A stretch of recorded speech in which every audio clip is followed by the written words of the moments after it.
जय हिंद साथियों, मैं सोनू आप सभी लोगों का आपके अपने YouTube channel unique classes with Sonu channel में तहे दिल से स्वागत करता हूं।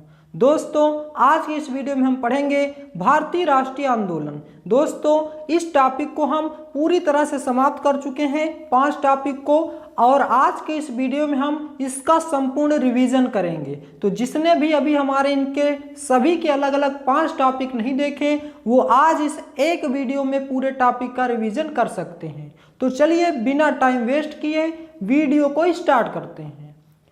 इसमें हमें 5 टॉपिक पढ़ने हैं। 5 नंबर का पूछा जाएगा स्वाधीनता आंदोलन के प्रारंभिक वर्ष, दूसरा स्वदेशी तथा सविनय अवज्ञा आंदोलन, महात्मा गांधी तथा अन्य नेताओं की भूमिका, तीसरा पढ़ना है क्रांतिकारी आंदोलन तथा उग्र राष्ट्रवाद का उदय, चौथा पढ़ना है विधायी संशोधन तथा ब्रिटिश इंडिया एक्ट 1935, पांचवा पढ़ना है भारत छोड़ो आंदोलन तथा आजाद हिंद फौज तथा नेताजी सुभाष चंद्र बोस। पूरी थ्योरी और प्रीवियस ईयर के साथ पूरे टॉपिक को समाप्त करेंगे। तो चलिए स्टार्ट करते हैं। पहला टॉपिक स्वाधीनता आंदोलन के प्रारंभिक वर्ष। पहला प्रश्न, भारतीय राष्ट्रीय कांग्रेस की स्थापना कब और किसने की थी? उत्तर, कांग्रेस की स्थापना ब्रिटिश राज में 28 दिसंबर 1885 को हुई थी। इसके संस्थापक A.O. ह्यूम हैं और कहाँ हुई थी? मुंबई में। तो भारतीय राष्ट्रीय कांग्रेस की स्थापना 28 दिसंबर 1885 को इसके संस्थापक A.O. ह्यूम तथा मुंबई में की गई थी। दूसरा प्रश्न, पूर्ण स्वराज की मांग करने वाले प्रथम कार्यकर्ता कौन थे? उत्तर, हसरत मोहानी। पूर्ण स्वराज की मांग करने वाले कार्यकर्ता हसरत मोहानी हैं। तीसरा प्रश्न, स्वदेशी तथा आंदोलन का प्रमुख कारण क्या था? उत्तर, बंगाल को विभाजित करने का निर्णय। बंगाल को विभाजित कराने का निर्णय स्वदेशी आंदोलन का प्रमुख कारण था। चौथा प्रश्न, प्रार्थना समाज की स्थापना कब और किसने की थी? उत्तर, आत्माराम पांडुरंग के द्वारा 1867 में प्रार्थना समाज की स्थापना की जाती है और इसे प्रसिद्धि किसने दिलाई थी? महादेव गोविंद रानाडे ने। महादेव गोविंद रानाडे को महाराष्ट्र का सुकरात भी कहा जाता था और 1867 में ही सार्वजनिक सभा की स्थापना गोविंद रानाडे ने की थी। तो प्रार्थना समाज की स्थापना आत्माराम पांडुरंग के द्वारा। पांचवा प्रश्न, आर्य समाज की स्थापना किसने की थी? उत्तर, स्वामी दयानंद सरस्वती ने 1875 में आर्य समाज की स्थापना की थी। और वेदों की ओर लौटो का नारा भी किसने दिया था? स्वामी विवेकानंद जी ने। और स्वामी विवेकानंद को भारत का मार्टिन लूथर किंग कहा जाता है और इनकी एक पुस्तक आपको याद रखनी है, सत्यार्थ प्रकाश। सत्यार्थ प्रकाश किसकी पुस्तक है? स्वामी विवेकानंद जी की। छठवां प्रश्न, सर्वेंट्स ऑफ इंडिया सोसाइटी की स्थापना किसने की थी? उत्तर, गोपाल कृष्ण गोखले ने। गोपाल कृष्ण गोखले ने सर्वेंट्स ऑफ इंडिया सोसाइटी की स्थापना 1905 में की थी। सातवां प्रश्न, रामकृष्ण मिशन की स्थापना कब और किसने की थी? उत्तर, स्वामी विवेकानंद ने 1897 में रामकृष्ण मिशन की स्थापना की थी। स्वामी विवेकानंद ने 1893 में धर्म सभा सम्मेलन शिकागो अमेरिका में की थी और प्रबुद्ध भारत पत्र का संपादन अंग्रेजी भाषा में तथा उद्बोधन पत्र का संपादन पाली भाषा में किया था। इनकी पुस्तक याद रखनी है, ज्ञान योग, कर्मयोग, राजयोग। तो स्वामी विवेकानंद से जुड़ी सभी फैक्ट आपको याद रखनी है, एग्जाम में कई बार क्वेश्चन पूछे गए हैं। आठवां प्रश्न, सत्य शोधक समाज की स्थापना किसने की थी? उत्तर, ज्योतिबा फुले ने 1873 में सत्य शोधक समाज की स्थापना की थी। इनकी एक बुक याद रखनी है, गुलामगिरी। गुलामगिरी किसकी पुस्तक है? ज्योतिबा फुले की। नौवां प्रश्न, थियोसॉफिकल सोसाइटी की स्थापना किसने की थी? उत्तर, मैडम ब्लासुकी ने 1875 में की थी और 1889 में एनी बेसेंट इसकी सदस्य बने थी। दोस्तों, हम लोग रिवीजन कर रहे हैं तो इसलिए थोड़ा सा फास्ट चलेंगे। आप आसानी से, टाइम भी आपके पास बहुत कम है, इसलिए आप वीडियो को क्लियर देखते रहिए, आपको लास्ट में सारी चीजें रिवाइज हो जाएंगी। 10वां प्रश्न, ईस्ट इंडिया एसोसिएशन की स्थापना कब और किसने की थी? उत्तर, दादा भाई नौरोजी ने 1886 में लंदन में की थी। तो दादा भाई नौरोजी ने 1886 में ईस्ट इंडिया एसोसिएशन की स्थापना की थी। दादा भाई नौरोजी को ग्रैंड ओल्ड मैन के नाम से भी जाना जाता है और इन्होंने प्रति व्यक्ति आय सर्वप्रथम इन्होंने ही बताया था और 3 बार कांग्रेस की अध्यक्षता भी की थी और भारतीय राजनीति का पितामह भी कहा जाता है किन्हें? दादा भाई नौरोजी को। 11वां प्रश्न, इंडिया लीग की स्थापना किसने की थी? उत्तर 1875 में शिविर घोष ने की थी। 1875 में शिविर घोष ने इंडिया लीग की स्थापना की थी। 12वां प्रश्न, इंडिया एसोसिएशन की स्थापना किसने की थी? उत्तर सुरेंद्र नाथ बनर्जी ने 1876 में की थी। 13वां प्रश्न, देवबंद मदरसा की स्थापना कब और किसने की थी? उत्तर दारुल उलूम देवबंद की आधारशिला 30 मई 1866 में हाजी हाबिद हुसैन व मौलाना कासिम नानौतवी द्वारा रखी गई थी। कहाँ रखी गई थी? यूपी के सहारनपुर में। भारतीय राष्ट्रीय कांग्रेस की स्थापना। भारतीय राष्ट्रीय कांग्रेस की स्थापना 1885 में मुंबई में हुई थी। इसके संपादक A.O. ह्यूम को माना जाता है। 14वां प्रश्न, किसे हर्मिट ऑफ शिमला के नाम से जाना जाता है? उत्तर A.O. ह्यूम को। A.O. ह्यूम को हर्मिट ऑफ शिमला के नाम से भी जाना जाता है। 15वां प्रश्न, भारतीय राष्ट्रीय कांग्रेस के पहले अधिवेशन की अध्यक्षता किसने की थी? उत्तर व्योमेश चंद्र बनर्जी ने। कांग्रेस का पहला अधिवेशन 1885 में मुंबई में गोकुल तेजपाल संस्कृत विश्वविद्यालय में हुआ था, जिसमें कुल 72 प्रतिनिधि थे और इसकी अध्यक्षता व्योमेश चंद्र बनर्जी ने की थी, जो बंगाल के हिंदू थे। तो भारतीय राष्ट्रीय कांग्रेस के पहले अधिवेशन की अध्यक्षता व्योमेश चंद्र बनर्जी ने की थी। दूसरा, कांग्रेस के दूसरे अधिवेशन की अध्यक्षता दादा भाई नौरोजी ने। पहले अधिवेशन की अध्यक्षता व्योमेश चंद्र बनर्जी ने, दूसरे अधिवेशन की अध्यक्षता दादा भाई नौरोजी ने।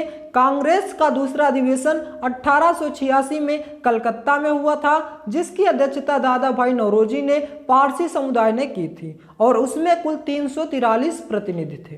तो ये सभी के सभी फैक्ट आपको याद करना है दोस्तों। और यदि आपको वीडियो का कंटेंट पसंद आ रहा है तो वीडियो को लाइक और चैनल को सब्सक्राइब जरूर करें।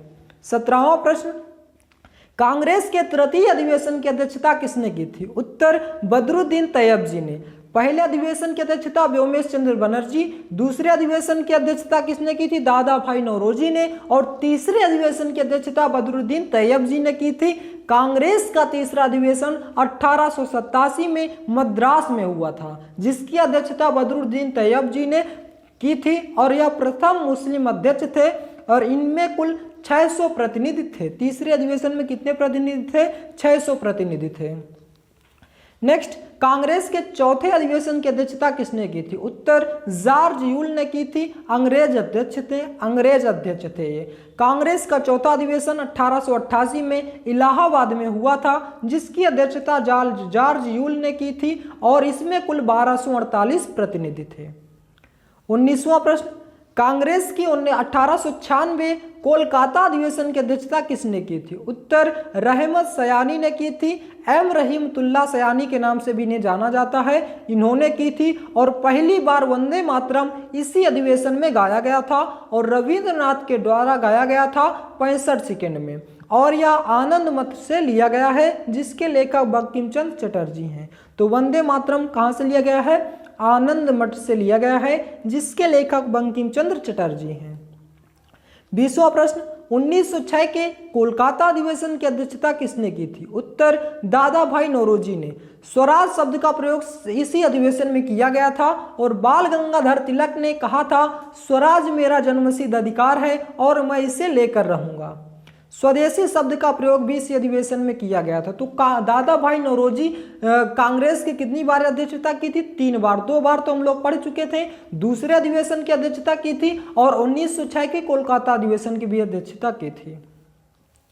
नेक्स्ट, कांग्रेस की 1907 का अधिवेशन किसकी अध्यक्षता जिसकी अध्यक्षता राज बिहारी बोस ने की थी, वह कहाँ किया गया था? उत्तर सूरत में। तो 1907 का अधिवेशन सूरत में किया गया था, जिसकी अध्यक्षता राज बिहारी बोस ने की थी और इसी अधिवेशन में कांग्रेस के नरम और गरम दल को 2 भागों में विभाजित किया गया था। नरम दल के नेता दादा भाई नौरोजी थे तथा गरम दल के नेता लाला लाजपत राय और बाल गंगाधर तिलक तथा बिपिन चंद्र पाल थे। 22वां प्रश्न, 1911 की कोलकाता अधिवेशन की अध्यक्षता किसने की थी? उत्तर विशन नारायण धर ने। विशन नारायण धर ने 1911 के कोलकाता अधिवेशन की अध्यक्षता की थी और पहली बार जनगण मन इसी अधिवेशन में गाया गया था। नेक्स्ट, 1916 के लखनऊ अधिवेशन की अध्यक्षता किसने की थी? उत्तर अंबिका चरण मजूमदार ने। अंबिका चरण मजूमदार ने 1916 के लखनऊ अधिवेशन की अध्यक्षता की थी और इसी अधिवेशन में नरम और गरम दल का समझौता हुआ था। नेक्स्ट, 1917 में कलकत्ता अधिवेशन की अध्यक्षता किसने की थी? उत्तर एनी बेसेंट ने की थी। एनी बेसेंट ने 1917 में कोलकाता अधिवेशन की अध्यक्षता की थी और प्रथम महिला अध्यक्ष थी जो विदेश की थी और कहाँ की थी? आयरलैंड की थी। नेक्स्ट, 1924 की बेलगाम अधिवेशन की अध्यक्षता किसने की थी? उत्तर महात्मा गांधी ने की थी। महात्मा गांधी जी मात्र एक बार कांग्रेस के अध्यक्ष बने थे। 1925 के कानपुर अधिवेशन की अध्यक्षता किसने की थी? उत्तर सरोजिनी नायडू ने की थी। 1925 के कानपुर अधिवेशन की अध्यक्षता सरोजिनी नायडू ने की थी और इन्हें भारत का कोकिला कहा जाता है और यह पहली भारतीय महिला थी। नेक्स्ट, 1929 का लाहौर अधिवेशन की अध्यक्षता किसने की थी? उत्तर पंडित जवाहरलाल नेहरू ने। पंडित जवाहरलाल नेहरू ने 1929 के लाहौर अधिवेशन की अध्यक्षता की थी और पूर्ण स्वराज की मांग इन्होंने ही की थी। नेक्स्ट, 1930 का अधिवेशन कब और कहां हुआ था? 1930 का अधिवेशन नहीं हुआ था, यानी कि 1930 में कोई भी अधिवेशन नहीं हुआ था और 1931 में कराची में हुआ था। वल्लभ भाई पटेल ने इसकी अध्यक्षता की थी। 1936 में फैजपुर में हुआ था, जवाहरलाल नेहरू ने इसकी अध्यक्षता की थी और 1938 में हिरिपुरा में हुआ था, सुभाष चंद्र बोस ने इसकी अध्यक्षता की थी। 1939 में त्रिपुरी में हुआ था, सुभाष चंद्र बोस ने इसकी अध्यक्षता की थी। 1940 में रामपुर में हुआ था, मौलाना अबुल कलाम ने इसकी अध्यक्षता की थी और मौलाना अबुल कलाम आज़ाद का सबसे लंबा कार्यकाल था और यह सबसे कम उम्र के अध्यक्ष बने थे। 1946 में मेरठ में हुई थी जिसकी अध्यक्षता जेवी कृपलानी ने की थी। उदारवादी नेता कौन कौन से हैं? दादा भाई नौरोजी, सुरेंद्र नाथ बनर्जी, गोपाल कृष्ण गोखले, मदन मोहन मालवीय, ये सभी के सभी नेता कैसे हैं? उदारवादी नेता हैं। नेक्स्ट, बंगाल में ब्रिटेन की वस्तुओं का बहिष्कार का सुझाव सर्वप्रथम किसने दिया था? उत्तर कृष्ण कुमार मिश्र के द्वारा 13 अप्रैल 1909 को बंगाल में ब्रिटेन की वस्तुओं का बहिष्कार का सुझाव दिया जाता है और 7 अगस्त 1905 को सुरेंद्र नाथ बनर्जी द्वारा इसे समर्थन प्रस्ताव प्राप्त होता है या पारित किया जाता है। नेक्स्ट, मुस्लिम लीग के लाहौर अधिवेशन की अध्यक्षता किसने की थी? उत्तर मोहम्मद अली जिन्ना ने की थी। मुस्लिम लीग के लाहौर अधिवेशन की अध्यक्षता मोहम्मद अली जिन्ना ने की थी, जिसकी स्थापना 30 दिसंबर 1906 को ढाका में हुआ था। इसका संस्थापक अध्यक्ष सलीमुल्लाह खां थे और किसने की थी? आगा खां ने की थी। मुस्लिम लीग का पुराना नाम ऑल इंडिया मुस्लिम कॉन्फ्रेंस था। नेक्स्ट, जलियांवाला बाग का हत्याकांड कब हुआ था? उत्तर 13 अप्रैल 1919 को। 13 अप्रैल 1919 को जलियांवाला बाग का हत्याकांड हुआ था। जलियांवाला बाग का हत्याकांड 13 अप्रैल 1919 को वैशाख पूर्णिमा के दिन अमृतसर पंजाब में हुआ था। क्यों हुआ था? सैफुद्दीन किचलू को गिरफ्तार कर लिया गया था और जो छोटे छोटे नेता थे उनको छुड़ाने के लिए आंदोलन किए थे। नेक्स्ट, जलियांवाला बाग के हत्याकांड की जांच किस समिति ने की थी? उत्तर लॉर्ड हंटर समिति ने। तो जलियांवाला बाग के हत्याकांड की जांच किस समिति ने की थी? लॉर्ड हंटर समिति ने की थी। अखिल भारतीय राजनीति में गांधी जी का पहला साहसिक कदम क्या था? उत्तर रॉलेट एक्ट का विरोध। रॉलेट एक्ट कब पारित हुआ था? 18 मार्च 1919 को। 19 मार्च 1919 को लागू हो गया था और गठित कब हुआ था? 1917 में। 1917 में गठित किया गया था। 18 मार्च 1919 को पारित हुआ था और लागू कब हुआ था? 19 मार्च 1919 को। इसका उपनाम क्या है? काला अधिवेशन।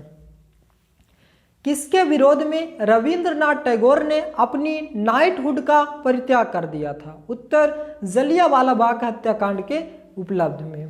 जलियांवाला बाग के हत्याकांड में रविंद्रनाथ टैगोर ने अपनी नाइटहुड का परित्याग कर दिया था। नेक्स्ट, जलियांवाला बाग हत्याकांड के बाद कहां पर डंडा फौज का गठन किया गया था? उत्तर पंजाब में। डंडा फौज का गठन कहां हुआ था? पंजाब में। किसने किया था? चमनदीप ने किया था। हंटर आयोग की नियुक्ति कब की गई थी? उत्तर जलियांवाला बाग हत्याकांड के बाद 1919 को। जलियांवाला बाग के हत्याकांड के बाद 1919 को हंटर आयोग की नियुक्ति की गई थी। इसका गठन 1 अक्टूबर 1919 को किया गया था। इसके समय में भारत का वायसराय लॉर्ड जेम्स फोर्ड थे तथा भारत का सचिव लॉर्ड मॉन्टेग्यू था। नेक्स्ट, फेबियन आंदोलन का प्रस्तावक कौन था? उत्तर Shrimati Annie Besant. Shrimati Annie Besant Fabian आंदोलन की प्रस्तावक थी और इसकी स्थापना 4 जनवरी 1884 को लंदन में की गई थी। नेक्स्ट, प्रथम विश्व युद्ध के दौरान वह आंदोलन जो भारत में लोकप्रिय हुआ था। उत्तर होम रूल आंदोलन। प्रथम विश्व युद्ध के दौरान वह आंदोलन जो भारत में लोकप्रिय हुआ था, होम रूल आंदोलन। इसकी शुरुआत लंदन में रेड मार्ट के द्वारा हुई थी और इसे लाने का श्रेय श्रीमती एनी बेसेंट को जाता है। समर्थन बाल गंगाधर तिलक एवं एनी बेसेंट दोनों का रहा है। नेक्स्ट, होम रूल आंदोलन की शुरुआत सबसे पहले किसके द्वारा की गई थी? उत्तर 28 अप्रैल 1916 को बाल गंगाधर तिलक के द्वारा सबसे पहले की गई थी। फिर उसके बाद 1 सितंबर 1916 को श्रीमती एनी बेसेंट के द्वारा की गई थी। भारतीयों के विरोध के कारण बंगाल को फिर से कब एकीकृत किया गया था? उत्तर 1911 के दिल्ली दरबार में। 1911 के दिल्ली दरबार में भारतीयों के विरोध के कारण बंगाल को फिर से एकीकृत किया गया था। किस नेता ने 1906 में कलकत्ता अधिवेशन की अध्यक्षता की थी? उत्तर दादा भाई नौरोजी ने। नेक्स्ट, बंगाल के विभाजन के समय बंगाल का लेफ्टिनेंट गवर्नर कौन था? एंड्रूज फ्रेजर था। तो दोस्तों, यहीं पर हमारा पहला टॉपिक समाप्त होता है जिसमें हमने 50 महत्वपूर्ण प्रश्नों को अध्ययन किया और एक्स्ट्रा फैक्ट को फॉलो करेंगे तो लगभग 100-150 क्वेश्चन हम लोग पढ़ चुके हैं। अब आइए दूसरा टॉपिक स्टार्ट करते हैं। भारतीय राष्ट्रीय आंदोलन का कौन सा? स्वदेशी तथा सविनय अवज्ञा आंदोलन, महात्मा गांधी तथा अन्य नेताओं की भूमिका। कांग्रेस ने एम के गांधी से सविनय अवज्ञा आंदोलन को अपना आवश्यक नेतृत्व प्रदान करने का आग्रह किया था और 12 मार्च 1930 के ऐतिहासिक दिन पर गांधी जी ने ऐतिहासिक दांडी मार्च निकालकर सविनय अवज्ञा आंदोलन की शुरुआत की थी, जहां उन्होंने ब्रिटिश सरकार द्वारा लगाए गए नमक कानून को तोड़ा था। भारतीय स्वतंत्रता आंदोलन का एक महत्वपूर्ण आंदोलन सफल रणनीति व दर्शन का था और स्वदेशी का अर्थ था अपने देश का। स्वदेशी का मतलब अपने देश का। सविनय आंदोलन के दौरान गांधी जी ने नमक को अधिक महत्व क्यों दिया था? गांधी जी ने नमक सत्याग्रह इसलिए शुरू किया था ताकि लोग स्वयं नमक उत्पन्न कर सके। समुद्र की ओर इस यात्रा में हजारों की संख्या में भारतीयों ने भाग लिया था और भारत में अंग्रेजों की पकड़ को विचलित करने वाला यह एक सर्वाधिक सफल आंदोलन था, जिसमें अंग्रेजों ने 80,000 से अधिक लोगों को जेल भी भेजा था। सविनय अवज्ञा आंदोलन में महात्मा गांधी की क्या भूमिका थी? उस समय गरीब लोगों को टैक्स के कारण अधिक नुकसान हुआ करता था, इसलिए गांधी जी ने निश्चय किया कि अब वह नमक के ऊपर कानून तोड़ेंगे। महात्मा गांधी जी और उनके साथ 78 अनुयायियों ने 12 मार्च 1930 को साबरमती आश्रम से तट तक 390 किलोमीटर चलकर नमक कानून को तोड़ा था। अब आइए प्रश्नों पर चर्चा करते हैं। स्वदेशी आंदोलन का प्रमुख कारण क्या माना जाता है? उत्तर बंगाल को विभाजित करने का निर्णय। स्वदेशी आंदोलन का मुख्य कारण बंगाल को विभाजित करने का निर्णय था। दूसरा प्रश्न, किसने बंगाल को विभाजन के विरोध में हुए आंदोलन का नेतृत्व किया था? उत्तर सुरेंद्र नाथ बनर्जी ने। बहुत ही महत्वपूर्ण प्रश्न है, सभी के सभी याद रखिएगा। तीसरा प्रश्न, बंगाल का विभाजन कब हुआ था? उत्तर 16 अक्टूबर 1905 को। 16 अक्टूबर 1905 को बंगाल का विभाजन हुआ था। इतिहास में इसे बंगभंग के नाम से भी जाना जाता है और अंग्रेजों की फूट डालो शासन करो वाली नीति का यह एक अंग था। जलियांवाला बाग का हत्याकांड कब हुआ था? उत्तर 13 अप्रैल 1919 को जलियांवाला बाग का हत्याकांड हुआ था। 13 अप्रैल 1919 को यह दुखद घटना घटी थी जब पंजाब के अमृतसर में स्वर्ण मंदिर से कुछ दूरी पर स्थित जलियांवाला बाग में निहत्थे मासूमों का कत्लेआम हुआ था। अंग्रेजों ने निहत्थे भारतीयों पर अंधाधुंध गोलियां चला दी थी। रोलेक्ट एक्ट का विरोध करने के लिए एक सभा हो रही थी जिसमें जनरल डायर नामक एक अंग्रेज ऑफिसर ने अकारण उस सभा में उपस्थित भीड़ पर गोलियां चलवा दी थी, जिसमें 400 से अधिक व्यक्ति मारे गए थे और 2000 से अधिक व्यक्ति घायल हो गए थे। पांचवा प्रश्न, नौजवान सभा का गठन किसने किया था? उत्तर सरदार भगत सिंह ने। भगत सिंह ने नौजवान सभा का गठन किया था। नौजवान सभा का गठन 1926 में सरदार भगत सिंह ने 19 साल की उम्र में किया था और बाद में इसका विलय HSRA में 1928 में कर दिया गया था। 60वां प्रश्न, भारत की महिला संघ की स्थापना किसने की थी? उत्तर श्रीमती एनी बेसेंट ने की थी। तो 1917 में कांग्रेस की प्रथम महिला अध्यक्ष कलकत्ता की थी और इन्होंने भारतीय महिला संघ की स्थापना की थी। 7वां प्रश्न, गोपाल कृष्ण गोखले ने किस संगठन की स्थापना की थी? उत्तर servant of India. Servant of India की स्थापना गोपाल कृष्ण गोखले ने की थी और 1904 में बनारस अधिवेशन की अध्यक्षता करते हुए स्वदेशी की मांग भी की थी। किसने? गोपाल कृष्ण गोखले ने। हरिजन सेवक संघ के संस्थापक कौन है? उत्तर महात्मा गांधी। महात्मा गांधी हरिजन सेवक संघ के संस्थापक हैं। 9वां प्रश्न, देवेंद्र नाथ टैगोर द्वारा तत्वबोधिनी सभा की स्थापना कब की गई थी? उत्तर 6 अक्टूबर 1839 को। 6 अक्टूबर 1839 को देवेंद्र नाथ टैगोर द्वारा तत्वबोधिनी सभा की स्थापना की गई थी। Next, Asiatic Society of Bengal की स्थापना कब किया गया था? उत्तर 14 जनवरी 1784 को कलकत्ता में एशियाटिक सोसाइटी ऑफ बंगाल की स्थापना की गई थी। 11वां प्रश्न, किस भारतीय राष्ट्रीय आंदोलन का शीर्षक वंदे मातरम था? उत्तर स्वदेशी आंदोलन 1905 का शीर्षक। किस गोलमेज सम्मेलन में भारतीय राष्ट्रीय कांग्रेस के प्रतिनिधि के रूप में गांधी जी ने प्रथम बार भाग लिया था? उत्तर द्वितीय गोलमेज सम्मेलन। किसने स्वदेशी आंदोलन का नेतृत्व दिल्ली में किया था? उत्तर सैयद हैदर रजा ने। सैयद हैदर रजा ने स्वदेशी आंदोलन का नेतृत्व दिल्ली में किया था।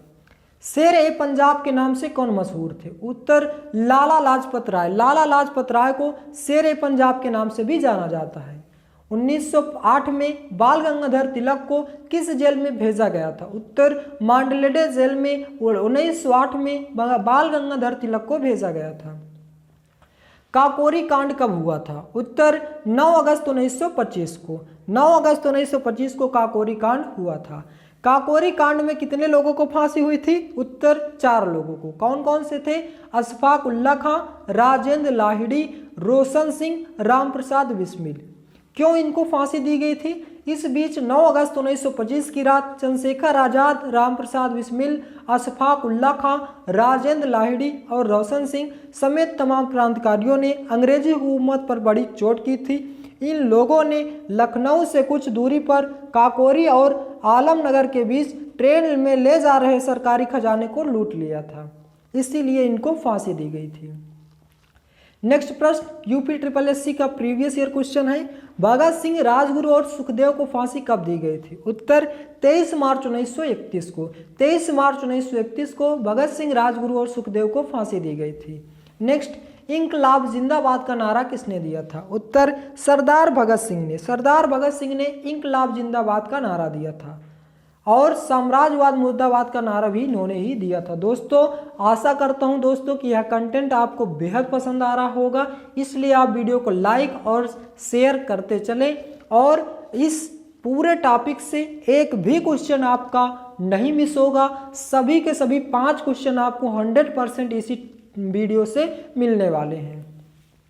20वां प्रश्न, चटगांव शस्त्रागार कांड कब हुआ था? उत्तर 18 अप्रैल 1930 को। 18 अप्रैल 1930 को चटगांव शस्त्रागार कांड हुआ था। इसके बाद सूर्यसेन ने 18 अप्रैल 1930 की रात चटगांव के 2 शस्त्रागारों को लूटने का ऐलान कर दिया था और योजनाबद्ध तरीके से 18 अप्रैल की रात एक जगह सैनिकों के वेश में एकत्र हुए और 2 हिस्सों में बंट गए। इनमें से एक पुलिस को, दूसरे सैन्य शस्त्रागार को लूटना था। सूर्यसेन को मास्टर दा नाम से भी जाना जाता है। इनको 1933 में गिरफ्तार कर लिया गया था और 1934 में फांसी दी गई थी। प्रमुख व्यक्ति कौन कौन से थे? कल्पना दत्त, प्रीतिलता वाडेदर और टेगराबल। सूर्यसेन गणेश दत्त थे। महात्मा गांधी जी। गांधी जी का जन्म 2 अक्टूबर 1869 ईस्वी में पोरबंदर गुजरात में हुआ था। इनका पूरा नाम मोहनदास करमचंद गांधी तथा पिता का नाम दीवान करमचंद जी, माता का नाम पुतलीबाई और इनकी पत्नी का नाम कस्तूरबा गांधी था। गांधी जी वकालत की पढ़ाई करने लंदन कब गए थे? उत्तर 1888 में। गांधी जी पहली बार दक्षिण अफ्रीका कब गए थे? 1893 ईस्वी में। गांधी जी को प्रिटोरिया से डरबन जाते समय पीट्समरित्सबर्ग रेलवे स्टेशन पर इन्हें ट्रेन से समाज सहित अंग्रेजों ने धक्का दे दिया था। गांधी जी ने दक्षिण अफ्रीका में अपना पहला सत्याग्रह कब किया था? उत्तर 1906 में। 1906 में गांधी जी ने अपना पहला सत्याग्रह दक्षिण अफ्रीका में किया था। गांधी जी दक्षिण अफ्रीका से भारत कब लौटे थे? 9 जनवरी 1915 को। इसीलिए 9 जनवरी को भारतीय प्रवासी दिवस के रूप में 2003 से हर वर्ष मनाया जाता है। गांधी जी ने यंग इंडिया और नवजीवन साप्ताहिक पत्र की शुरुआत कब की थी? उत्तर 1918 को। 1918 को गांधी जी ने यंग इंडिया और नवजीवन साप्ताहिक पत्र की शुरुआत की थी। गांधी जी ने केसर ए हिंद की उपाधि अंग्रेजों को वापस कब लौटाई थी? उत्तर 1920 ईस्वी में। गांधी जी ने असहयोग आंदोलन की शुरुआत कब की थी? उत्तर 1920 ईस्वी में, और इसे 1922 ईस्वी में वापस भी ले लिया था। गांधी जी ने 1924 में कांग्रेस के किस अधिवेशन की अध्यक्षता की थी? बेलगांव अधिवेशन की। मात्र एक बार ही यह कांग्रेस अधिवेशन की अध्यक्षता किए थे। गांधी इरविन समझौता कब हुआ था? 5 मार्च 1931 को। 5 मार्च 1931 को गांधी इरविन समझौता हुआ था। गांधी जी ने ऑल इंडिया हरिजन समाज की स्थापना कब की थी? उत्तर 1932 को। 1932 में गांधी जी ने ऑल इंडिया हरिजन समाज की स्थापना की थी। गांधी जी को अर्धनग्न फकीर किसने कहा था? उत्तर विंस्टन चर्चिल ने कहा था। गांधी जी ने किसको राष्ट्रभक्त कहा था? उत्तर सुभाष चंद्र बोस को। रविंद्रनाथ टैगोर को गुरुदेव की उपाधि किसने दी थी? उत्तर गांधी जी ने। और गांधी जी को महात्मा गांधी की उपाधि किसने दी थी? रविंद्रनाथ टैगोर ने दी थी। गांधी जी द्वारा चलाए गए महत्वपूर्ण आंदोलन, इसको ट्रिक से याद रखना है। गांधी जी चंपारण से खेड़ा गए, वहां अहमदाबाद में मजदूर से खिलाफत करके असहयोग कराया, नमक बनाकर भारत को छुड़ाया। ये स्टोरी आपको याद रखनी है, इससे कई ढेर सारे क्वेश्चन आपको याद हो जाएंगे। जैसे पहला चंपारण आंदोलन हुआ था, दूसरा खेड़ा आंदोलन हुआ था, तीसरा अहमदाबाद में मजदूर आंदोलन हुआ था, चौथा खिलाफत आंदोलन हुआ था, पांचवा असहयोग आंदोलन हुआ था, फिर नमक आंदोलन हुआ था, फिर भारत छोड़ो आंदोलन हुआ था। तो 17, 18, 18, 20, 30, 42 ऐसे करके याद रखना है। तो चंपारण किसान आंदोलन 1917 में हुआ था, खेड़ा आंदोलन 1918 में हुआ था, अहमदाबाद में मजदूर आंदोलन 1918 में हुआ था, खिलाफत आंदोलन 1920 में हुआ था, असहयोग आंदोलन 1920 में हुआ था, नमक सत्याग्रह 1930 में हुआ था, भारत छोड़ो आंदोलन 8 अगस्त 1942 में हुआ था। गांधी जी की प्रमुख पुस्तकें कौन कौन सी हैं? उत्तर सत्य के प्रयोग अथवा आत्मकथा, मेरी जीवन कथा, राम नाम, मेरे सपनों का भारत, संक्षिप्त आत्मकथा, दक्षिण अफ्रीका के सत्याग्रह का इतिहास, सर्वोदय, हिंद स्वराज। ये प्रमुख पुस्तकें हैं। इनमें सबसे ज़्यादा सर्वोदय और हिंद स्वराज पूछी जाती हैं, और सत्य के साथ मेरे प्रयोग भी कई बार पूछा गया है।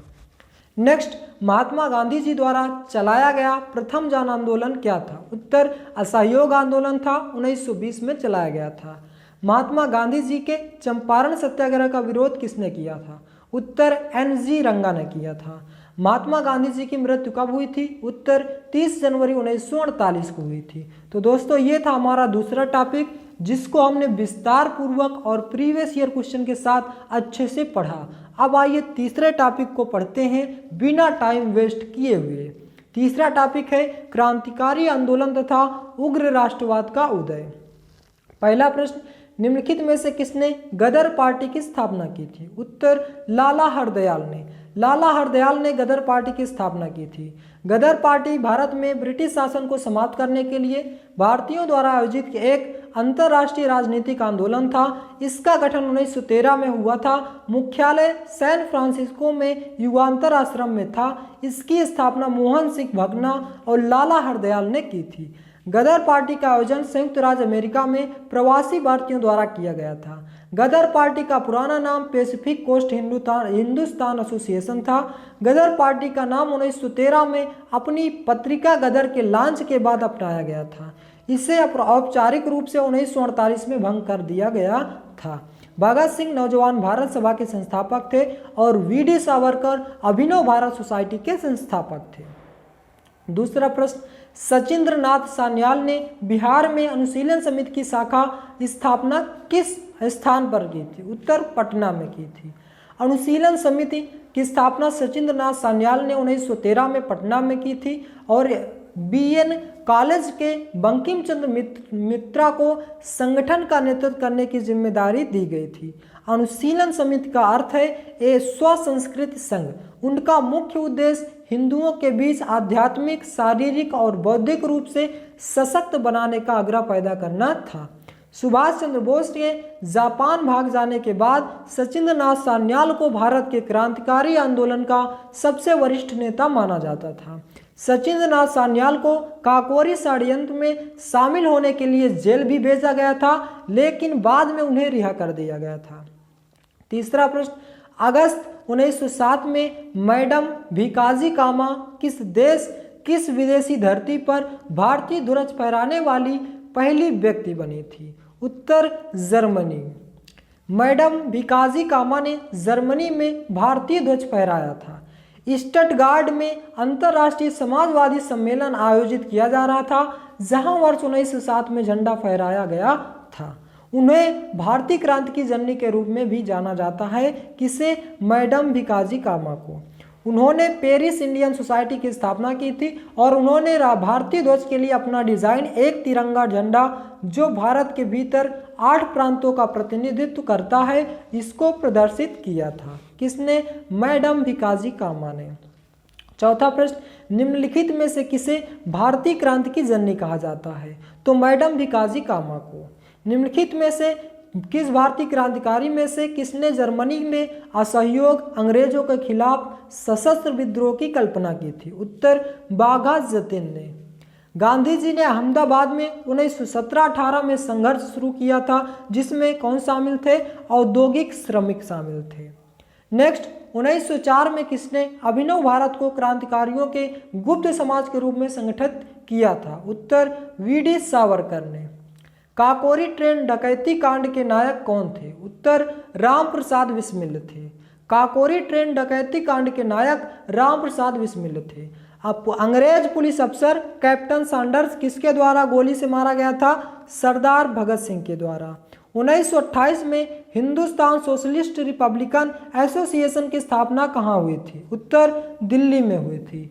महाराष्ट्र में विनायक दामोदर सावरकर द्वारा स्थापित गुप्त समाज को क्या कहा जाता था? उत्तर मित्र मेला कहा जाता था। मुक्त भारत समाज की स्थापना किसने की थी? वीर सावरकर ने की थी। किस क्रांतिकारी द्वारा the philosophy of the bomb नामक प्रसिद्ध लेख लिखा गया था? उत्तर भगवती चरण बोहरा के द्वारा। कौन एक भारतीय राष्ट्रीय क्रांतिकारी आंदोलन नेता नहीं थे? उत्तर गोपाल कृष्ण गोखले नहीं थे। सन 1915-16 में किसके नेतृत्व में होम रूल लीग की स्थापना हुई थी? उत्तर श्रीमती एनी बेसेंट और लोकमान्य तिलक के आंदोलन में। काकोरी मामले में पकड़े जाने के बाद अशफाक उल्लाह खां को किस जेल में कैद किया गया था? उत्तर फैजाबाद जेल में। वर्ष 1910 में मध्य भारत में कौन सा विद्रोह हुआ था? उत्तर बस्तर विद्रोह हुआ था। नेक्स्ट है, चंद्रशेखर आजाद मुठभेड़ में कहाँ शहीद हुए थे? उत्तर इलाहाबाद में। चंद्रशेखर आजाद इलाहाबाद के मुठभेड़ में शहीद हुए थे। 19वां प्रश्न, स्वतंत्रता सेनानियों भगत सिंह, सुखदेव और राजगुरु को फांसी कब दी गई थी? 23 मार्च 1931 को। 20वां प्रश्न, 1904 में किसने क्रांतिकारियों के गोपनीय समिति के रूप में अभिनव भारत समिति का गठन किया था? उत्तर वीडी सावरकर ने। भारत के भीतर और बाहर दोनों में क्रांतिकारियों की सक्रिय भूमिका निभाने वाले एकमात्र भारतीय राजकुमार कौन थे? उत्तर राजा महेंद्र प्रताप थे। तो दोस्तों, ये था हमारा टॉपिक। अब हम लोग नेक्स्ट टॉपिक स्टार्ट करेंगे, विधायी संशोधन तथा ब्रिटिश इंडिया एक्ट 1935। दोस्तों, आशा करता हूँ कि ये सभी के सभी टॉपिक आपके अच्छे से रिवीजन हो रहे होंगे। यदि आपको किसी भी क्वेश्चन में डाउट लगे तो आप क्वेश्चन नंबर नोट कर लीजिए या समय नोट कर लीजिए, आप उसको फिर से एक बार रिवीजन कर लीजिएगा, क्योंकि आपके एग्ज़ाम में 5 नंबर इसी वीडियो से मिलने वाले हैं। तो अब अगला टॉपिक स्टार्ट करते हैं, विधायी संशोधन तथा ब्रिटिश इंडिया एक्ट 1935। पहला प्रश्न, निम्नलिखित में से किस अधिनियम द्वारा भारत परिषद को समाप्त कर दिया गया था? उत्तर, भारत सरकार अधिनियम 1935 के द्वारा। भारत सरकार अधिनियम 1935 के द्वारा भारत परिषद को समाप्त कर दिया गया था। महत्वपूर्ण पॉइंट की बात करें तो भारत सरकार अधिनियम 1935 में भारतीय परिषद को समाप्त कर दिया गया था। इसमें भारत के राज्य सचिव के लिए सलाहकारों की एक टीम का प्रावधान था। भारत सरकार अधिनियम 1935 में ब्रिटिश संसद द्वारा पारित किया गया था। इसके मुख्य प्रावधान निम्न प्रकार के थे। अधिनियम में अखिल भारतीय महासंघ की स्थापना पर विचार किया गया। साइमन कमीशन द्वारा अस्वीकार किए गए द्विशासन को संघीय कार्यकारिणी शक्ति में लागू किया गया था और संघीय विधानमंडल के 2 सदन द्विसदनीय थे। राज्यों की परिषद और संघीय विधानसभा, राज्यों की परिषद को एक स्थायी निकाय बनाना था और 3 विषय सूची तैयार होनी थी, संघीय विधायी सूची और प्रांतीय विधान सूची और समवर्ती विधायी सूची। अवशिष्ट विधायी शक्तियां गवर्नर जनरल के विवेकाधिकार के अधीन थी और प्रांतों में राजतंत्र को समाप्त कर दिया गया और प्रांतों को स्वायत्तता दी गई थी और प्रांतीय विधानसभाओं का विस्तार किया गया था और सांप्रदायिक निर्वाचन क्षेत्रों और महत्व के सिद्धांतों को आगे दबे हुए वर्गों, महिलाओं और श्रम तक बढ़ाया गया था। दूसरा प्रश्न, निम्नलिखित में से किस अधिनियम द्वारा संवैधानिक निरंकुशता का सिद्धांत प्रस्तुत किया गया था? उत्तर, 1935 का भारत सरकार अधिनियम। संवैधानिक निरंकुशता का सिद्धांत भारत सरकार अधिनियम 1935 के द्वारा पेश किया गया था। इसमें राज्यपालों में प्रांतों के कार्यकारी अधिकारों को निहित किया गया था। इसी तरह ब्रिटिश क्राउन की ओर केंद्र की शक्तियां गवर्नर जनरल में निहित होती हैं। भारत सरकार अधिनियम 1935 की मुख्य विशेषताएं इस प्रकार थी कि प्रांतीय द्विशासन का उन्मूलन, केंद्र में द्विशासन की शुरुआत, भारतीय परिषद का उन्मूलन और उनके स्थान पर एक सलाहकार निकाय का गठन और ब्रिटिश भारत के प्रदेशों और रियासतों के साथ एक अखिल भारतीय महासंघ का प्रावधान था। तीसरा प्रश्न, 1937 में बिहार में पहला भारतीय मंत्रालय किसके नेतृत्व के अस्तित्व में आया था? उत्तर, मोहम्मद यूनुस के। मोहम्मद यूनुस के 1937 में बिहार का पहला भारतीय मंत्रालय नेतृत्व में आया था। मार्च 1937 में बिहार का पहला लोकतांत्रिक चुनाव हुआ। कांग्रेस सबसे बड़ी राजनीतिक पार्टी बनकर उभरी थी और बैरिस्टर मोहम्मद यूनुस ने नेतृत्व वाली मुस्लिम राजनीति पार्टी दूसरे स्थान पर थी। बैरिस्टर मोहम्मद यूनुस ने सरकार बनाई और बिहार प्रांत के पहले प्रधानमंत्री अप्रैल-जुलाई 1937 में बने थे। उन्होंने 1 अप्रैल 1937 को भारत सरकार अधिनियम 1935 के तहत बिहार प्रांत के प्रधानमंत्री के रूप में शपथ ली थी। उनकी सरकार में राजस्व मंत्री के रूप में अब्दुल वहाब खान और LSG मंत्री के रूप में कुमार अजीत सिंह देव और विकास मंत्री के रूप में बाबू गुरु सहाय लाल थे। उन्होंने जगजीवन राम को प्रलोभित करने के लिए एक मंत्री पद की पेशकश की, जिन्होंने सरकार में शामिल नहीं होने के लिए कांग्रेस के नेतृत्व के दबाव के कारण अस्वीकार कर दिया था। मतलब उन पर कांग्रेस की पार्टी का दबाव था, इसलिए उन्होंने उसका नेतृत्व करने से इनकार कर दिया था। चौथा प्रश्न, कौन सा अधिनियम विभिन्न समुदायों के लिए सीटों के आवंटन के अनुसार विधानसभाओं में महिलाओं के लिए सीटें आरक्षित करता है? उत्तर, भारत सरकार अधिनियम 1935। भारत सरकार अधिनियम 1935 एक्ट के तहत महिलाओं के लिए सीटें आरक्षित हैं। पांचवा प्रश्न, गांधी-इरविन समझौते को किस रूप में जाना जाता है? उत्तर, दिल्ली समझौता। गांधी-इरविन समझौते को दिल्ली समझौते के रूप में जाना जाता है। 25 जनवरी 1931 को कांग्रेस वर्किंग कमेटी के सदस्यों को रिहा किया गया था और गांधी जी और वायसराय लॉर्ड इरविन के बीच चर्चा शुरू हुई थी। इन चर्चाओं के परिणाम स्वरूप वायसराय और गांधी जी के बीच एक समझौते पर हस्ताक्षर किए गए थे। इस समझौते को गांधी-इरविन समझौता या दिल्ली समझौता के रूप में जाना जाता है। इससे दिल्ली में हस्ताक्षरित किया गया था। नेक्स्ट प्रश्न, ईस्ट इंडिया कंपनी द्वारा स्थापित उच्चतम न्यायालय के प्रमुख न्यायाधीश कौन थे? उत्तर, एलिजा इम्पे थी। ईस्ट इंडिया कंपनी के द्वारा स्थापित उच्चतम न्यायालय के मुख्य न्यायाधीश कौन थे? Elijah Impey. सर्वोच्च न्यायालय की स्थापना 1774 में कोलकाता में हुई थी और 1773 के रेगुलेटिंग एक्ट के तहत की गई थी, जिसमें प्रथम मुख्य न्यायाधीश एलिजा इम्पे को बनाया गया था। 7वां प्रश्न, अंग्रेजों ने किस सुधार के लिए द्वारा मुस्लिमों को पृथक निर्वाचन क्षेत्र दिया था? उत्तर, मार्ले मिंटो सुधार के तहत। रेगुलेटिंग एक्ट कब पारित किया गया था? उत्तर, 1773 को। 1773 को रेगुलेटिंग एक्ट पारित किया गया था। 1773 के रेगुलेटिंग एक्ट के मुख्य प्रावधान भारत में ईस्ट इंडिया कंपनी के कार्यों को नियमित और नियंत्रित करने की दिशा में ब्रिटिश सरकार द्वारा उठाया गया पहला कदम था। इस अधिनियम के द्वारा पहली बार कंपनी के प्रशासनिक और राजनीतिक कार्यों को मान्यता मिली थी और यह पहला मौका था जब भारत में केंद्रीय प्रशासन की नींव रखी गई थी। 9वां प्रश्न, निम्नलिखित में से किस अधिनियम ने भारत में ब्रिटिश शासन के दौरान प्रांतीय स्वायत्तता की शुरुआत की थी? उत्तर, भारत सरकार अधिनियम 1935। भारत सरकार अधिनियम 1935 के तहत ब्रिटिश शासन के दौरान प्रांतीय स्वायत्तता की शुरुआत की गई थी। महत्वपूर्ण बिंदु, इस अधिनियम के द्वारा मूल रूप से अगस्त 1935 में शाही स्वीकृति मिली थी। अधिनियम की लंबाई के कारण अधिनियम भारत सरकार अधिनियम 1935 द्वारा 2 अलग अलग अधिनियमों में से पीछे हट गया था। भारत सरकार अधिनियम 1935 के प्रमुख प्रावधान प्रांतीय स्वायत्तता की स्थापना की, प्रांतों में द्वैध शासन को समाप्त कर केंद्र में लाया गया और संसद में द्विसदनीय विधानमंडल की शुरुआत की गई। आरबीआई की स्थापना 1937 में, संघीय न्यायालय पहली बार भारत में प्रत्यक्ष चुनाव की शुरुआत की और भारत में रेलवे नियंत्रित करने की एक संघीय रेलवे प्राधिकरण की स्थापना की गई और इसी अधिनियम के तहत संघीय और प्रांतीय संयुक्त लोक सेवा आयोग की स्थापना भी की गई थी। नेक्स्ट, निम्नलिखित में से किसने पूना पैक्ट की नींव रखी थी? उत्तर, सांप्रदायिक पंचाट ने। सांप्रदायिक पंचाट ने पूना पैक्ट की नींव रखी थी। पूना पैक्ट 24 दिसंबर 1932 को डॉक्टर भीमराव अम्बेडकर ने हस्ताक्षरित किए थे। पूना पैक्ट शोषित वर्गों के लिए अलग निर्वाचक मंडल के विचारों को छोड़ने के लिए प्रदान की गई थी। पूना पैक्ट को ब्रिटिश अधिकारियों ने सांप्रदायिक पंचाट में संशोधन के रूप में स्वीकार किया था। इसने प्रांतीय विधानसभाओं में दलित वर्गों में लगभग 147 सीटें प्रदान की थी, जबकि सांप्रदायिक पंचाट द्वारा दी गई 71 सीटों का विरोध किया गया था।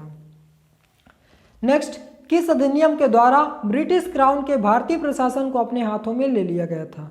उत्तर, 1858 के अधिनियम के तहत। इसी अधिनियम में चूक के सिद्धांत को समाप्त कर दिया गया था और देश के प्रशासन के लिए भारतीय सिविल सेवा की स्थापना की जानी थी और भारतीयों के लिए भी सेवा भर्ती का होने का प्रावधान था।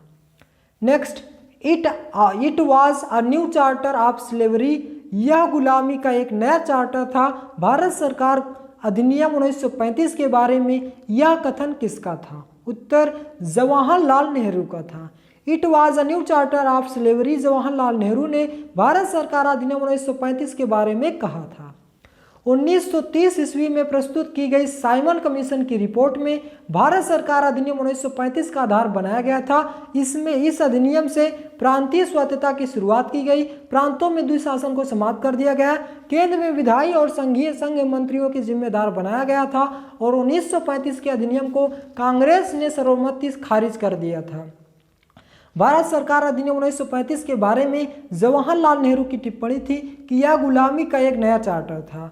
हालांकि कांग्रेस ने अधिनियम का विरोध किया, फिर भी जब 1 अप्रैल 1937 ईस्वी को संविधान पेश किया गया तो उससे चुनाव लड़ा गया। पिछले 6 प्रांतों में और फिर से दूसरे मंत्रालयों का गठन किया गया। लॉर्ड वेलिंगटन भारत सरकार अधिनियम 1935 के दौरान भारत के वायसराय थे। निम्नलिखित में से किस अधिनियम द्वारा भारत परिषद को समाप्त कर दिया गया? भारत सरकार अधिनियम 1935। निम्नलिखित में से किस भारत सरकार अधिनियम ने प्रांतीय स्तर पर द्वैध शासन को समाप्त कर दिया गया था? भारत सरकार अधिनियम 1935। कुछ प्रावधान प्रांतीय स्वायत्तता प्रदान की गई थी, प्रांतों में द्विशासन को समाप्त कर दिया गया था, लेकिन केंद्र में शुरू किया गया था। भारत सरकार की संघीय योजना निर्धारित की गई थी। राज्यों की परिषद और संघीय विधानसभा के रूप में केंद्र में द्विसदन कर दिया गया था और दिल्ली में संघीय कार्यालय की स्थापना की गई थी। वर्मा को भारत से अलग कर दिया गया था। वर्मा को भारत से अलग किस अधिनियम के तहत किया गया था? 1935 के तहत। राज्य सचिव के परिषद को भी समाप्त कर दिया गया था। वर्मा को किस अधिनियम द्वारा भारत से अलग किया गया था? 1935 के अधिनियम। जनवरी 1935 में सर जॉन साइमन के नेतृत्व में भारतीय संविधिक आयोग को 1921 की स्थिति स्थापित राजनीतिक ढांचे की समीक्षा करने के लिए बर्मा भेजा गया था, जब भारत सरकार अधिनियम के विस्तार के माध्यम से बर्मा में द्वैध व्यवस्था की शुरुआत की गई थी। 1930 में साइमन कमीशन ने बर्मा को भारत से तत्काल अलग करने की सिफारिश की, लेकिन बर्मा के भीतर ब्रिटिश, भारतीय और बर्मी बलों के बीच ऐसा करने के लिए कोई स्पष्ट राजनीतिक सहमति नहीं थी। बर्मा सरकार अधिनियम 1935 ने पुष्टि की अलगाव 1 अप्रैल 1937 को होगा, जिससे भारत को एक प्रांत के रूप में शासित केंद्र शासित देश के 51 वर्ष समाप्त हो जाएंगे। इस अधिनियम में बर्मा की स्वतंत्रता के बाद की राजनीतिक व्यवस्था की नींव रखी गई, जिसमें एक निर्वाचित प्रतिनिधि सभा के साथ साथ 9 बर्मी मंत्रियों के साथ कैबिनेट में वेस्टमिंस्टर मॉडल की स्थापना की गई। पूर्व में अलगाववादी डॉक्टर माओ ने अलग होने के बाद डॉक्टर बर्मा के पहले मुख्यमंत्री रूप में कार्य किया। नेक्स्ट, कौन सा अधिनियम मॉन्टेग्यू चेम्सफोर्ड रिपोर्ट पर आधारित था? उत्तर, भारत सरकार अधिनियम 1919। भारत सरकार अधिनियम 1935 को गुलामी का अधिकार पत्र किसने कहा था? उत्तर, जवाहरलाल नेहरू ने कहा था। भारत सरकार अधिनियम 1935 को गुलामी का अधिकार पत्र किसने कहा था? जवाहरलाल नेहरू ने कहा था। किस अधिनियम के माध्यम से बंगाल के गवर्नर को बंगाल का गवर्नर जनरल नामित किया गया था? उत्तर, 1773 का रेगुलेटिंग एक्ट के तहत। 1773 के रेगुलेटिंग एक्ट के तहत बंगाल के गवर्नर को बंगाल का गवर्नर जनरल नामित किया गया था। किस अधिनियम के अंतर्गत सर्वप्रथम भारत में एक सर्वोच्च न्यायालय की स्थापना की गई थी? उत्तर, रेगुलेटिंग एक्ट के 1773। रेगुलेटिंग एक्ट 1773 के तहत भारत में सर्वोच्च न्यायालय की स्थापना की गई थी और सबसे पहले इसका मुख्य न्यायाधीश एलिजा एम्पे को बनाया गया था। ब्रिटिश सरकार के किस अधिवेशन ने सबसे पहली बार भारत में शिक्षा के लिए 1 लाख रुपए दिए थे? उत्तर, चार्टर अधिनियम 1813। चार्टर अधिनियम 1813 ने सबसे पहली बार भारत में शिक्षा के लिए 1 लाख रुपए दिए थे। नेक्स्ट, बंगाल का गवर्नर जनरल भारत का गवर्नर जनरल किस अधिनियम के तहत बनाया गया था? उत्तर, 1833 के चार्टर अधिनियम के तहत। 1833 के चार्टर अधिनियम के तहत बंगाल के गवर्नर जनरल को भारत का गवर्नर जनरल बनाया गया था। कंपनी के व्यापारिक तथा राजनीतिक कार्यों को किस एक्ट द्वारा अलग किया गया था? उत्तर, 1833 का चार्टर अधिनियम। 1833 के चार्टर अधिनियम के तहत कंपनी के व्यापारिक तथा राजनीतिक कार्यों को एक्ट अलग किया गया था। भारत सरकार अधिनियम 1935 के अनुसार मुख्य न्यायाधीश के साथ कितने न्यायाधीशों की नियुक्ति की गई थी? उत्तर, 6। मुख्य न्यायाधीश के साथ 6 न्यायाधीशों की नियुक्ति की गई थी।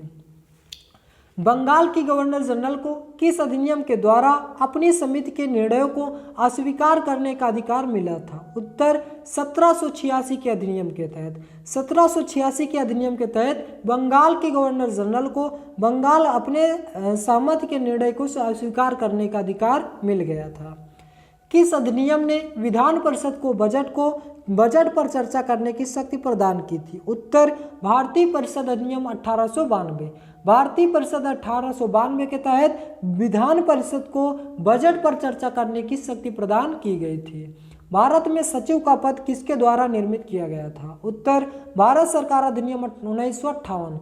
भारत सरकार अधिनियम 1958 के तहत सचिव पद को भारत में निर्मित करने का प्रावधान किया गया था। किस अधिनियम ने प्रांतीय स्वायत्तता की शुरुआत की थी? उत्तर, भारत सरकार अधिनियम 1935। भारत सरकार अधिनियम 1935 ने प्रांतीय स्वायत्तता की शुरुआत की थी। तो दोस्तों, ये था हमारा चौथा टॉपिक, जिसको हमने विस्तार पूर्वक और प्रीवियस ईयर क्वेश्चन के साथ अच्छे से डिस्कस किया। आशा करता हूँ दोस्तों को वीडियो आपको बेहद पसंद आ रहा होगा। यदि आपको हमारा कंटेंट पसंद आ रहा होगा, क्वेश्चन की क्वालिटी समझ में आ रही होगी, तो वीडियो को लाइक और चैनल को सब्सक्राइब जरूर करना दोस्तों, और अपने मित्रों के पास भी शेयर जरूर करना।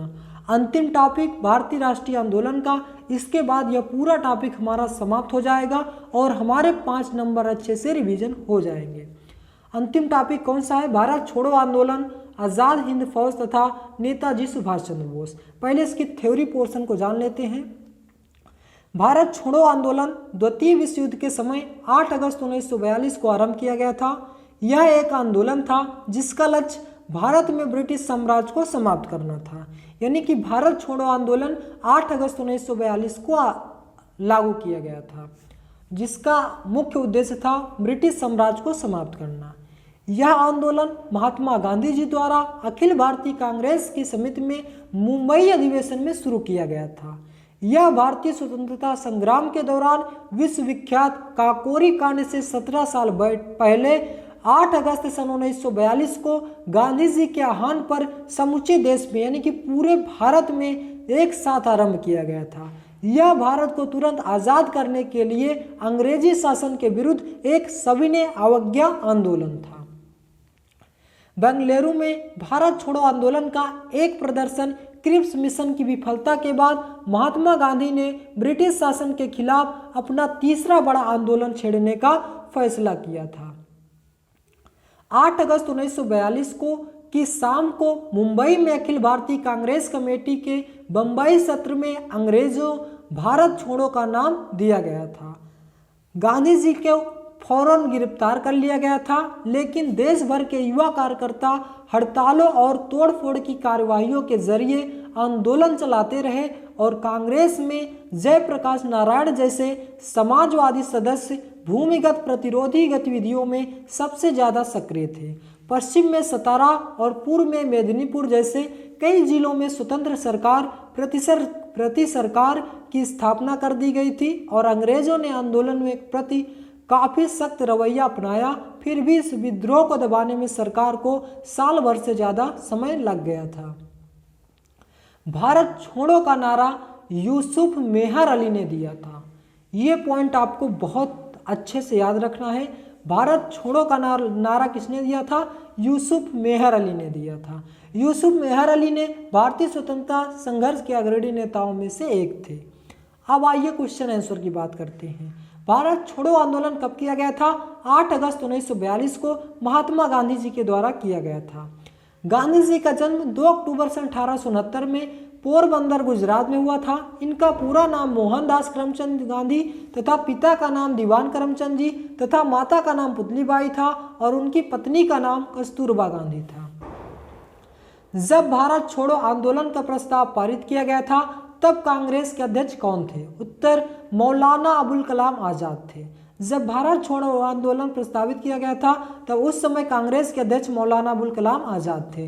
प्रस्ताव पारित कब हुआ था? 14 जुलाई 1942 को, जिसका नेतृत्व गांधी जी ने किया था। नेक्स्ट, भारत छोड़ो आंदोलन के समय इंग्लैंड के प्रधानमंत्री कौन थे? उत्तर विंस्टन चर्चिल थे। यहाँ पे विंस्टन चर्चिल कर लीजिएगा, वेस्टर्न लिखा, विंस्टन चर्चिल थे। वह अमेरिकी पत्रकार कौन था जो भारत छोड़ो आंदोलन के दौरान उसके साथ था? उत्तर लुईस फिशर था। लुईस फिशर अमेरिकी पत्रकार था जो भारत छोड़ो आंदोलन के दौरान साथ था। भारत छोड़ो आंदोलन का गठन किस आंदोलन के बाद किया गया था? उत्तर क्रिप्स मिशन के बाद किया गया था। किस प्रधानमंत्री के द्वारा भारत में क्रिप्स मिशन को भेजा गया था? उत्तर विंस्टन चर्चिल के द्वारा। क्रिप्स मिशन के अध्यक्ष कौन थे? स्टैफोर्ड क्रिप्स थे। क्रिप्स मिशन की स्थापना किसने की थी? ब्रिटिश प्रधानमंत्री विंस्टन चर्चिल ने की थी। Cripps mission 1942। अमेरिका, ऑस्ट्रेलिया और चीन के दबाव में ब्रिटिश प्रधानमंत्री विंस्टन चर्चिल ने 23 मार्च 1942 को क्रिप्स मिशन बनाया था, जिसके अध्यक्ष स्टैफोर्ड क्रिप्स को बनाया था। रिपोर्ट कब की गई थी? 30 मार्च 1942 को। वार्ता क्रिप्स मिशन और कांग्रेस के बीच। गांधी जी ने क्रिप्स मिशन को टूटते बैंक का नाम या बीते समय का चेक कहा है। किसने क्रिप्स मिशन को टूटते बैंक का नाम या बीते समय का चेक कहा है? गांधी जी ने। करो या मरो का नारा किसने दिया है? महात्मा गांधी जी ने 8 अगस्त 1942 को। महात्मा गांधी जी ने किस आंदोलन के लिए करो या मरो का नारा दिया था? उत्तर भारत छोड़ो आंदोलन के लिए। भारत छोड़ो आंदोलन के लिए महात्मा गांधी जी ने करो या मरो का नारा दिया था। भारत छोड़ो का नारा किसने दिया था? उत्तर यूसुफ मेहर अली ने। यूसुफ मेहर अली ने भारत छोड़ो का नारा दिया था। भारत छोड़ो का नारा यूसुफ मेहर अली ने दिया था, जो यूसुफ मेहर अली भारतीय स्वतंत्रता संघर्ष के अग्रणी नेताओं में से एक थे। भारत छोड़ो आंदोलन के समय किसने भूमिगत रेडियो स्टेशन की स्थापित करने में मदद की थी? उत्तर उषा मेहता तथा राम मनोहर लोहिया। उषा मेहता तथा राम मनोहर लोहिया ने भारत छोड़ो आंदोलन के समय भूमिगत रेडियो स्टेशन को स्थापित करने में मदद की थी। नेक्स्ट, जयप्रकाश नारायण किस पार्टी से जुड़े थे? उत्तर socialist party. Jayaprakash Narayan socialist party से जुड़े थे। अब आइए बात करते हैं सुभाष चंद्र बोस की। इनसे महत्वपूर्ण तथ्य को पढ़ेंगे। नेताजी सुभाष चंद्र बोस का जन्म 23 जनवरी सन 1893 को उड़ीसा के कटक शहर में हिंदू कायस्थ परिवार में हुआ था।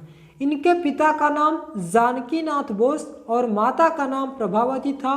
जानकीनाथ बोस कटक शहर में मशहूर वकील थे। सुभाष चंद्र बोस का जन्म कब और कहाँ हुआ था? उत्तर 23 जनवरी 1897 को उड़ीसा के कटक शहर में हुआ था। तो महत्वपूर्ण है, याद रखना है, 23 जनवरी 1897 को उड़ीसा के कटक शहर में हुआ था। कटक से याद रखना है केंद्रीय चावल अनुसंधान केंद्र।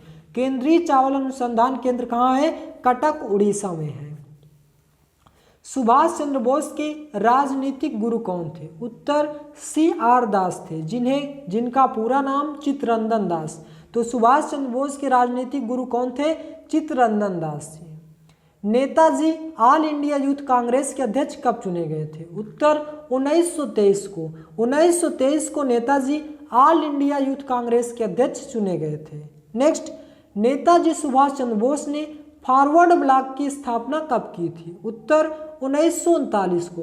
1939 को फॉरवर्ड ब्लॉक की स्थापना नेताजी सुभाष चंद्र बोस के द्वारा की गई थी। All India forward block AIFB एक वामपंथी राष्ट्रीय राजनीतिक पार्टी है जिसकी अध्यक्षता 1939 में सुभाष चंद्र बोस ने पश्चिम बंगाल में की थी। भारतीय राष्ट्रीय कांग्रेस INC का फॉरवर्ड ब्लॉक 3 मई 1939 को सुभाष चंद्र बोस द्वारा बनाया गया था। 23 जनवरी को कौन सा दिवस मनाते हैं? उत्तर पराक्रम दिवस। 23 जनवरी को पराक्रम दिवस मनाते हैं। नेताजी सुभाष चंद्र बोस की जयंती के उपलक्ष्य में 23 जनवरी को पराक्रम दिवस के रूप में मनाते हैं। नेक्स्ट, सुभाष चंद्र बोस भारतीय राष्ट्रीय कांग्रेस के अध्यक्ष कब बने थे? उत्तर हरिपुरा में बने थे 1938 में। तो सुभाष चंद्र बोस भारतीय राष्ट्रीय कांग्रेस के अध्यक्ष हरिपुरा में 1938 में बने थे। सुभाष चंद्र बोस ने ICS की परीक्षा कब पास की थी? उत्तर 1920 में। 1920 में ICS की परीक्षा पास की थी इन्होंने और पूरे ICS परीक्षा में इनकी चौथी रैंक थी। तुम मुझे खून दो मैं तुम्हें आज़ादी दूंगा किसका नारा है? उत्तर सुभाष चंद्र बोस का। तुम मुझे खून दो मैं तुम्हें आज़ादी दूंगा किसका नारा है? सुभाष चंद्र बोस का है। नेताजी सुभाष चंद्र बोस ने आज़ाद हिंद सरकार की स्थापना कब की थी? उत्तर अक्टूबर 1943 में। अक्टूबर 1943 में नेताजी सुभाष चंद्र बोस ने आज़ाद हिंद सरकार की स्थापना की थी। भारत को ब्रिटिश नियंत्रण से मुक्त कराने के लिए भारतीय राष्ट्रीय सेवा INA का गठन किसने किया था? उत्तर सुभाष चंद्र बोस ने। सुभाष चंद्र बोस ने ब्रिटिश नियंत्रण से मुक्त करने के लिए भारत को INA का गठन किया था। दिल्ली चलो का नारा किसने दिया था? उत्तर सुभाष चंद्र बोस ने। सुभाष चंद्र बोस ने 1944 में दिल्ली चलो का नारा दिया था। सुभाष चंद्र बोस ने अस्थायी सरकार का गठन कहाँ किया था?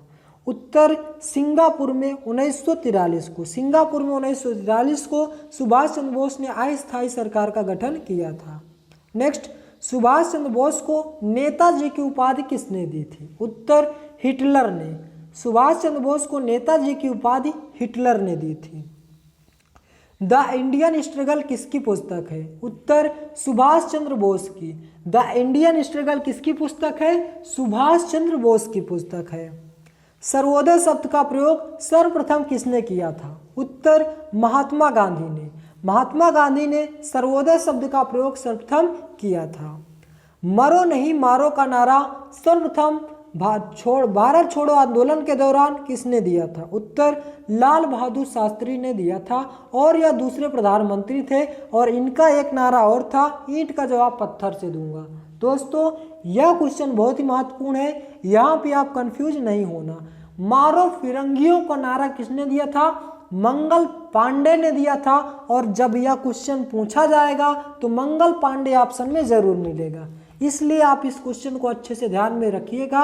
मरो नहीं मारो का नारा किसने दिया था? लाल बहादुर शास्त्री ने दिया था। और यह भारत के दूसरे प्रधानमंत्री थे। पहले प्रधानमंत्री भारत के पंडित जवाहरलाल नेहरू थे।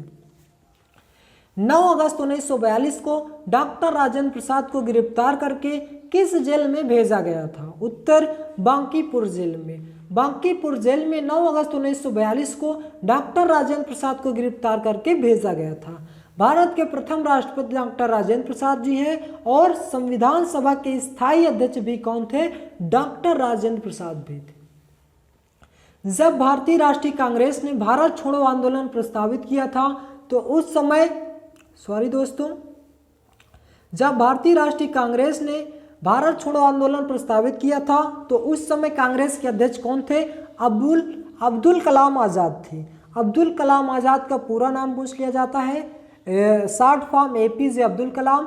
अबुल पाकिर जैनुलब्दीन अब्दुल कलाम इनका पूरा नाम है। नेक्स्ट, किस पार्टी ने भारत छोड़ो आंदोलन का समर्थन नहीं किया था? उत्तर, हिंदू महासभा। हिंदू महासभा ने भारत छोड़ो आंदोलन का समर्थन नहीं किया था। आज़ाद हिंद फौज किसके नेतृत्व में लड़ी गई थी? उत्तर, सुभाष चंद्र बोस के। तो आज़ाद हिंद फौज किसके नेतृत्व में लड़ी गई थी? सुभाष चंद्र बोस के नेतृत्व में लड़ी गई थी। तो दोस्तों ये था हमारा पूरा टॉपिक भारतीय राष्ट्रीय आंदोलन, जिसको हमने पूरे विस्तार पूर्वक अध्ययन किया। इसके प्रीवियस ईयर और थ्योरी को पूरे डिटेल से हमने पढ़ा, जो कि आपके एग्जाम की दृष्टि से बहुत ही महत्वपूर्ण है। यहाँ पर आपका भारतीय राष्ट्रीय आंदोलन 5 नंबर का पूरी तरह से समाप्त होता है। आशा करता हूँ दोस्तों कि यह वीडियो आपको बहुत ही पसंद आया होगा।